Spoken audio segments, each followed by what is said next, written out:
Prayer का एक स्थान होना चाहिए और ये मोस्ट इंपॉर्टेंट चीज है। डैनियल जो था वो रोज दिन में 3 बार परमेश्वर के सामने जाता था।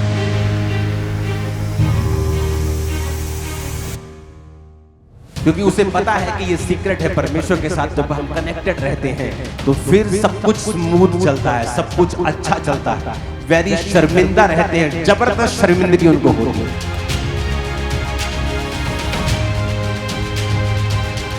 तो प्रेयर इज वेरी इंपॉर्टेंट। भजन संहिता 119 उसकी 49 आयत, उसमें लिखा है, जो वचन तूने अपने दास को दिया है उसे स्मरण कर, क्योंकि तूने मुझे आशा दी है। मेरे दुख में मुझे शांति उसी से हुई है, क्योंकि तेरे वचनों के द्वारा मैंने जीवन पाया। सब कहो आमीन। 67 आयत 67 आयत में लिखा है, उससे पहले कि मैं दुखित हुआ मैं भटकता था, परंतु अब मैं तेरे वचन को मानता हूं। तू भला है, भला करता भी है, मुझे अपनी विधियां सिखा। सब बोलो आमीन। 75 आयत में लिखा है, यहोवा मैं जान गया हूं कि तेरे नियम धर्म में हैं और तूने अपनी सच्चाई के अनुसार मुझे दुख दिया है।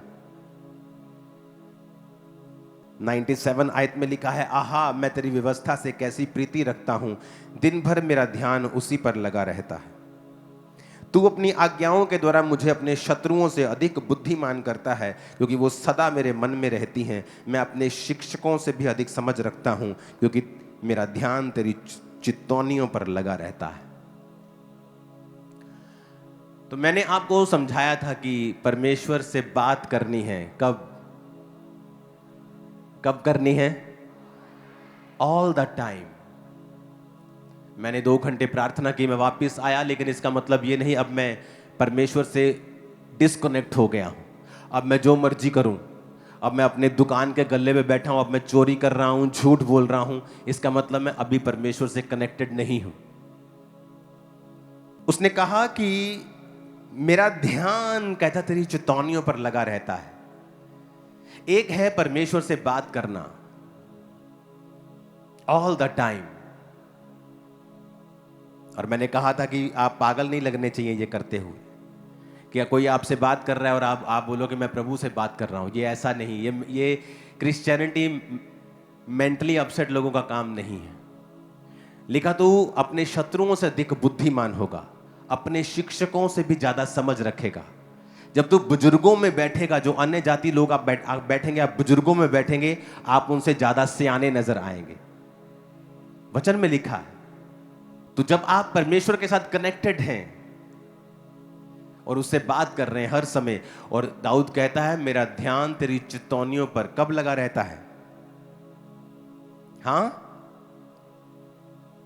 Every time. मेरा ध्यान तेरे वचन के ऊपर हर समय लगा रहता है। जब चोरी करने का मौका मिलेगा, मेरा ध्यान तेरे वचनों के ऊपर लगा है। जब व्यभिचार का मौका है, मेरा ध्यान तेरे वचनों के ऊपर लगा है। क्योंकि जब ध्यान परमेश्वर के वचनों के ऊपर लगा रहेगा, आप पाप से बचे रहेंगे। तो क्रिश्चियनिटी सिर्फ 2 घंटे प्रार्थना करना और आधा घंटा फिर बाइबल पढ़ ली, उसके बाद खत्म नहीं हो गया। आप परमेश्वर को अपने संग लेकर चलते हैं एवरी टाइम, एवरी टाइम। अब जब प्रार्थना पहाड़ के ऊपर हम प्रार्थना कर रहे थे, तो परमेश्वर ने मुझसे कहा कि अब इस प्रार्थना को और अधिक डेडिकेशन के साथ करना है। मेरे बच्चे रोज प्रार्थना करते हैं, एवरी डे, उन्हें प्रार्थना मिस करना अलाउड नहीं है। म्यूजिक की स्टडी रोज करते हैं, वो अलाउड नहीं है मिस करना। बाइबल टीचिंग लेते हैं बड़ों वाली, मिस नहीं कर सकते। आईसीआईसी की स्टडी करते हैं, मिस नहीं कर सकते। फिजिकल एजुकेशन लेते हैं, खेल वगैरह, मिस नहीं कर सकते। ये सभी चीजें हम करते हैं। लेकिन अब हमने डिसाइड किया कि प्रार्थना पहाड़ की प्रार्थनाओं में हम 8 बजे ही जुड़ेंगे, इधर उधर भी नहीं करेंगे। जो मैंने पावर को देखा उस दिन, जो मैंने हीलिंग और डिलीवरेंस को देखा, जो उस दिन मैंने परमेश्वर की ग्रेस को, और शैतान भी अपना काम कर रहा था, लेकिन जो पावर मैंने वहां पे देखी, जो ग्लोरी मैंने वहां पे देखी, आप वहां पे जल्दी आने वाले हो उसको एक्सपीरियंस करने के लिए। क्योंकि प्रेयर के लिए जब आपकी लाइफ में एक डेडिकेटेड प्लेस बन जाता है, आप डिसाइड कर लेते हैं कि मैं यही हूं, यही मेरी लाइफ है, यही मेरा जीवन है। आज मुझे चर्च से ऑफरिंग लेने की जरूरत ना होती, मेरे इतने कनेक्शंस हैं, मैं बिजनेस कर सकता हूं। बिजनेस करने के लिए कनेक्शंस चाहिए होते हैं, ये पास करवाओ, वो पास, मैं कर सकता हूं करोड़ों रुपया, 100 200 करोड़ कमा सकता हूं पर्सनल, और चर्च को सपोर्ट कर सकता हूं, लेकिन फिर मैं प्रेयर नहीं कर पाऊंगा। मैं जो नहीं कर रहा हूं इसका मतलब ये नहीं कि मैं कर नहीं पा रहा हूं, मैं करना नहीं चाहता हूं, अपनी प्रेयर लाइफ को मैं इफेक्ट नहीं करना चाहता हूं। अब हमारे पास कनेक्शंस हैं, चीजें हैं, सिस्टम है, सब कुछ है। प्रेरितों के काम में प्रेरित कहते हैं कि हम खाने की सेवकाई में लंगर भी नहीं बरताएंगे, क्योंकि हम प्रार्थना और वचन की सेवकाई में लगे रहेंगे तमाम उम्र तक, हटेंगे नहीं। जब आपको समझ आ जाएगा कि यही मेरी लाइफ है, मुझे आ चुका है, मुझे आ चुका है ये समझ, इसलिए मैं डिस्ट्रैक्ट नहीं होता हूं। लाखों प्रपोजल आते हैं, ये खोलो वो खोलो, आप कर सकते हैं, आपके पास पावर है, पहुंच है, लेकिन मैं देखता हूं मेरी प्रेयर लाइफ कहां है, मेरा परमेश्वर के साथ कनेक्शन कहां है। आप अपने आप को ज्यादा बढ़ाने के चक्कर में अगर प्रेयर कम कर लेंगे तो एक्चुअली आपने लॉस किया है, आपने फायदा नहीं किया। इसीलिए आप लोग ब्लेस हो रहे हैं जब आप बीजों को बोते हैं, क्योंकि आप हेल्प कर रहे हैं चर्च की, कि जो चर्च के लीडर्स हैं वो प्रार्थना और उपवास में लगे रहें और हमें लीड करते रहें, और चर्च की जरूरतें हम अपने पैसों से पूरा करेंगे। इसलिए आपने यहां पर फाइनेंशियल टेस्टिमनीज लोगों की देखी होंगी कि लोग जहां फॉरेन में कर्जे में है, लोग अपने घर ले रहे हैं फॉरेन में, हमारी चर्च के लोग। यहां पर भी प्रेयर का एक स्थान होना चाहिए, और ये मोस्ट इंपॉर्टेंट चीज है। तो हमने फैसला किया कि हम 8 बजे ही आपके साथ जुड़ा करेंगे, चाहे हम कैमरे के सामने आए चाहे ना आए। और परमेश्वर ने कहा इस प्रार्थना पहाड़ के समय को, जो 8 से 9, 9:30 तक होती है, 9:15 तक होती है, 9:20 तक होती है, इसे पवित्र टाइम समझो और इसे अलग कर दो अपनी लाइफ से। खाना बनाना है 8 से पहले या 9:30 के बाद, काम करना है 8 से पहले 9:30 के बाद, फैमिली के साथ बैठना है, कुछ भी करना है 9:30 से बाद, 8 से पहले। एक रूल बना लो कि हम सब फैमिली मेंबर्स, अगर आप मॉर्निंग को उठ के आधा घंटा भी प्रेयर कर लें अपनी पर्सनल, रात को सोते वक्त आधा घंटा भी अगर आप प्रार्थना कर लें, और अगर आपने ये 1.5 घंटा ऐड कर लिया, आपने अपना टाइथ परमेश्वर को दे दिया, आप कभी डाउन नहीं जाओगे। मैं आपको बता देता हूं, पास्टर्स भी संघर्ष करते हैं 2.5 घंटे प्रार्थना करने के लिए। इसीलिए परमेश्वर ने इस चर्च को खड़ा किया है आप लोगों के लिए, कि वो आपकी अगुवाई कर सके। इसलिए आज के बाद अगर आप इस चर्च के मेंबर हैं, आप नॉन मेंबर हैं, आप नहीं जानते हैं चर्च को, अगर आप इस वचन को सुन रहे हैं तो 8 बजे आप हर रोज अपने परिवार समेत आप प्रार्थना के लिए बैठेंगे। इमेजिन करो हम 10 लाख लोग बैठे हैं अपने अपने घरों में, 7-8 लाख मेंबर्स, और 2 लाख 3 लाख 5 लाख ज्यादा ही होंगे, हम 15-20 लाख लोग एक समय पे इकट्ठे हो रहे हैं और प्रेयर्स कर रहे हैं, और सडनली हमारे प्रेयर पॉइंट्स भी सेम हैं, हमारी चीजें भी सेम हैं। इमेजिन करो किस प्रकार का मसा आप और आपके परिवार के ऊपर रहेगा। दानियेल 6 उसकी 10 आयत में लिखा, जब दानियेल को मालूम हुआ कि पत्र पर हस्ताक्षर किया गया है, तब वो अपने घर में गया, जिसकी उपरोठी कोठरी की खिड़कियां यरूशलेम की ओर खुली रहती थी, और अपनी रीति के अनुसार जैसा वो दिन में 3 बार परमेश्वर के सामने घुटने टेककर प्रार्थना करता और धन्यवाद करता था, वैसा ही तब भी करता रहा। उसके विरोधियों ने चुगली खाई कि राजा तू ऐसा कर, 3 दिन तेरे अलावा किसी की प्रार्थना नहीं होनी चाहिए। फूकी चाड़ दी राजे को, चने के झाड़ पे चढ़ा दिया। राजा ने हाँ कर दी, मुट्ठी की मोहर लगा दी कि जो कोई ये नहीं मानेगा उसे शेरों की मान में फेंका जाएगा। अब दानियेल जो था वो रोज दिन में 3 बार परमेश्वर के सामने जाता था। अब आप इमेजिन करो, ये टफ नहीं है कि आप सुबह उठे हैं और जस्ट आपने आधा घंटा 1 घंटा आपने परमेश्वर को दे दिया। टफ नहीं है, आधा घंटा पौना घंटा तो आप दे सकते हैं, नथिंग। पौना घंटा तो आप रील्स में लगा देते हो सुबह उठ के, किसने क्या किया, किसने कौन सा लाइक मारा है। जस्ट आधा पौना घंटा आप सुबह उठे और आपने फर्स्ट डे की शुरुआत जो है वो परमेश्वर को आपने दी है। Very important. आप जब खाना खाने के लिए बैठे हैं, मेक श्योर उसके बाद आप अपने खाने के ऊपर प्रार्थना करें, क्योंकि आपको नहीं पता कौन सा केमिकल आज आपके खाने में आया है। आप अपने खाने के ऊपर प्रार्थना करते हैं, इस तरह से आपके दिन की शुरुआत होनी चाहिए। इमेजिन करो आपने आधा घंटा प्रार्थना कर ली, पौना घंटा प्रार्थना कर ली, और उसके बाद आप चले गए और आपने रात को 8 बजे आप आए काम पर से और आपने 1.5 घंटा वो प्रार्थना की, आपके 2 घंटे, 2.25 घंटे हो गए।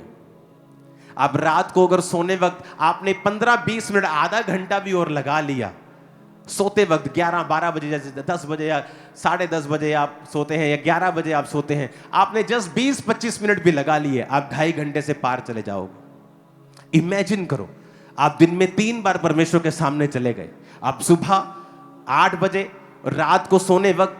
इमेजिन करो आपकी लाइफ की ग्रेटनेस कहां तक पहुंचेगी, आप इमेजिन नहीं कर पाओगे, मैं आपको बता रहा हूं। सुनो, every day it is very important, और ये परमेश्वर के दिल की बात मैं आपको बता रहा हूं।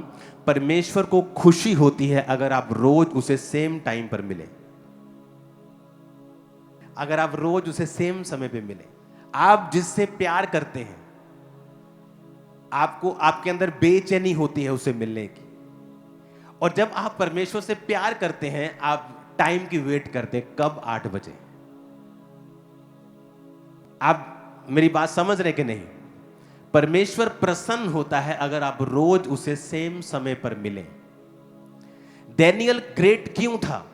एक दिन मैं सारी रात प्रार्थना में था, और ये नहीं कि मैं डैनियल पढ़ रहा था, मैंने डैनियल पढ़े शायद हो गए होंगे बहुत दिन, कोई दिमाग में नहीं था, और प्रार्थना करके मैं सो गया, और जैसे ही मैं सोते उठा तो परमेश्वर की आत्मा ने कहा डैनियल।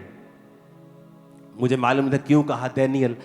जब डैनियल को मैंने पढ़ना शुरू किया तो मुझे मालूम हुआ कि वो दिन में 3 बार परमेश्वर के सामने जाता था, और जब दिन में 3 बार वो जाता था तो कोई राशन लिस्ट लेके नहीं, प्रार्थना करने के लिए और धन्यवाद करने के लिए जाता था। क्या होता है कि आप जब दिन में 3 बार, आप सुबह गए, आप रात को गए, आप सोने वक्त गए, आप एक रिलेशनशिप बिल्ड कर रहे हो, आप एक परमेश्वर के साथ एक कनेक्शन बिल्ड कर रहे हो, आप कभी धोखा नहीं खाओगे। वो वैरियों को दूर रखेगा, शर्मिंदा रखेगा आपके विरोधियों को। मैं आपको बता रहा हूं, आपको फाइट करने की जरूरत नहीं, आपको देखने की जरूरत नहीं लोग आपके विषय में क्या कहते हैं। वो आपकी लाख बुराइयां करेंगे सारा दिन, लेकिन अंदर से वो आपके जैसा बनना चाहेंगे। हम इसके जैसे क्यों नहीं हैं? क्योंकि सीक्रेट है प्रेयर। आप सेम टाइम रोज अगर परमेश्वर से मिलने जाते हैं, भाई साहब, आप नहीं जानते परमेश्वर क्या करने वाला है। मैं आपको बता रहा हूं, सेम टाइम। अब डैनियल दिन में 3 बार जा रहा है, सुबह जा रहा होगा क्योंकि वो एक एडमिनिस्ट्रेशन काम में था, एक बड़ी पदवी पे था। उसके बाद दोपहर को वो लंच टाइम के लिए जाता होगा, तो तब जाता होगा, और रात को अपना काम, अपना ऑफिशियल काम खत्म करने के बाद फिर वो जाता होगा। तो उसके पास भी वो 3 टाइम थे, क्योंकि वो एक बड़ी राजा की कुर्सी के ऊपर था। राजा ने जो उसको कुर्सी दी थी, कभी वो किसी पद पे था, कभी किसी बड़े पद पे था। तो वो स्ट्रॉन्ग प्रेयर लाइफ के कारण उसको बचाया भी गया, उस पर भेद प्रकट भी किए गए, उसको ऊंचा किया गया, उसके संग रहने वाले साथियों को ऊंचा किया गया, उसको भी बचाया गया, दूसरे पंडितों को भी उसके कारण, अन्य जातियां भी उसके कारण बचाई गई। आप एक स्ट्रॉन्ग प्रिजर्वेटिव बन जाते हैं जब आप प्रार्थना में होते हैं। मेक श्योर कि आप रात जो 8 बजे की प्रार्थना है, उसे पवित्र करके उसे साइड पे रख दें। वो टाइम आपकी जिंदगी से निकाल ही दे कि इस टाइम में मुझे करना ही नहीं है कुछ साल में एक आध आपको बहुत जरूरी कोई कहीं आपको जाना पड़ गया, वो बात अलग है, लेकिन वो रोज का समय आप उसे सेपरेट कर दें। परमेश्वर को मालूम होगा कि मेरा बेटा, मेरी बेटी रोज इस समय मुझे मिलने के लिए आएगा। आप सुबह आप उठते हैं, आपको कोई इतनी इमरजेंसी नहीं है, आप सुबह उठते हैं, अगर 7 बजे 8 बजे आधा घंटा पौना घंटा पहले उठें, आप प्रार्थना करें। रात को सोने अगर 10-11 बजे जाते हैं तो 10:30 बजे चले जाएं और अपनी प्रार्थना करें। ये आपको मुश्किल लग सकता है, लेकिन जब आप रोज परमेश्वर से सेम समय पर मिलना शुरू हो जाएंगे, आपकी लाइफ को बदलते देर नहीं लगेगी। कितने मेरी बात को समझ रहे हैं? हालेलुया। क्रिश्चियनिटी अंदर की बात है ये, और बाकी सारा दिन आप अपना ध्यान परमेश्वर की उन चेतावनियों के ऊपर, उन वचनों के ऊपर लगाते हैं, और बाकी दिन आप परमेश्वर से बात करते रहते हैं। आपको ये लग रहा होगा मुश्किल, लेकिन इसकी आदत जब आपको पड़ जाएगी, आप देखेंगे कि जो काम आप कर रहे थे और जो फल आपकी लाइफ में था, आप 100 गुना फलों के साथ उसी काम के द्वारा भर रहे हो। और आपको लगेगा कि ये काम करके ऐसा नहीं कि मैं अपना टाइम वेस्ट कर रहा हूं, इस काम के कारण आप ये देखेंगे कि अब आप जो कर रहे हैं, परमेश्वर ने आपका काम खुद पकड़ लिया है और वो कर रहा है। आप मेरी बात समझ रहे कि नहीं? इफिसियों 3 उसकी 16 आयत में लिखा है कि वह अपनी महिमा के धन के अनुसार तुम्हें ये दान दे कि तुम उसकी आत्मा से अपने भीतरी मनुष्यत्व में सामर्थ पाकर बलवंत होते जाओ। इफिसियों 3 उसकी 16 आयत कहता, भीतरी मनुष्यत्व में, अपने पड़ोसी को बोलो, भीतरी मनुष्यत्व में सामर्थ पाकर बलवंत होते जाओ। कहता उसकी आत्मा से, किसकी आत्मा से? परमेश्वर की आत्मा से, अपने भीतरी मनुष्यत्व में, इनर मैन में, वही इनर मैन जो हर वक्त परमेश्वर से कनेक्टेड रहता है, जिसको आपने लगाए रखना है कि वो परमेश्वर की चेतावनियों के ऊपर ध्यान लगाया रहे, जिसको आपने लगा के रखना है कि वो प्रार्थना करता रहे, अंदर से परमेश्वर से बात करता रहे। कहता उसकी आत्मा से अपने भीतरी मनुष्यत्व में तुम सामर्थ को पाओ। पौलुस भी जब बात करता है तो वो अंदर वाले मनुष्यत्व की बात करता है, इसलिए वो कहता है दाखरस के मतवाले ना बनो, परंतु हर समय भजन और कीर्तन करते रहो, आत्मा से भरपूर होते रहो, मसीह के भय से एक दूसरे के अधीन रहो, परमेश्वर का धन्यवाद करते रहो, अपने आप से बात करते रहो भजन संहिता में से। वो भी यही बात कर रहा है। एक अनॉइंटेड व्यक्ति सेम बात करेगा, क्योंकि उसे पता है कि ये सीक्रेट है परमेश्वर के साथ। जब हम कनेक्टेड रहते हैं, जब हम पावर में रहते हैं उसके साथ, तो फिर सब कुछ स्मूथ चलता है, सब कुछ अच्छा चलता है। वेरी शर्मिंदा रहते हैं, जबरदस्त शर्मिंदगी उनको होती। क्यों? क्योंकि आप जीवित परमेश्वर के साथ जुड़े हुए हैं। हालेलुया। अब हमारे घर में जो भी हो रहा हो, सब स्टाफ को इंस्ट्रक्शंस हैं कि 8 बजे किचन बंद, सब खत्म, 8 बजे प्रेयर माउंटेन प्रेयर स्टार्ट, और आप प्रेयर रूम में बच्चों समेत, वाइफ समेत सब वहां पे प्रार्थना कर रहे होते। और परमेश्वर ने मुझसे कहा, उस अनॉइंटिंग को मैंने वहां पे देखा, उस प्रैक्टिकल को देखा। प्रेयर एक काम है, एक वर्क है। ये एक रिलीजियस एक्टिविटी नहीं है। It's a work more than your business. आपके बिजनेस, आपकी जॉब, आपके वर्कआउट से ज्यादा इंपॉर्टेंट काम है प्रेयर, क्योंकि प्रेयर ही है जो आपके काम को, आपके बिजनेस को, आपके वर्कआउट को, आपके डेली अफेयर्स को वो सीधा रखती है, वो उन्हें मैनेज करके रखती है, वो उन्हें टाइम वेस्ट नहीं करने देती, वो आपके आसपास के गलत लोगों को आपसे दूर रखती है, वो आपके माइंड को कंट्रोल में रखती है, आपके सिस्टम को कंट्रोल में रखती है, आपके इन्वायरमेंट को कंट्रोल में रखती है, आपके आसपास के लोगों के दिमाग को, जिनको आप चेंज नहीं कर सकते अपनी काउंसलिंग से, वो आपकी प्रेयर उनको चेंज करती है। तो प्रेयर इज वेरी इंपॉर्टेंट। परमेश्वर के दास के द्वारा दिए गए जीवित वचनों और गहरे आत्मिक भेदों को जानने के लिए आप हमारे YouTube चैनल को अभी सब्सक्राइब करें और बेल आइकन को दबाना ना भूलें, ताकि हर एक नई अपडेट और अनाउंसमेंट सबसे पहले आप तक पहुंच सके।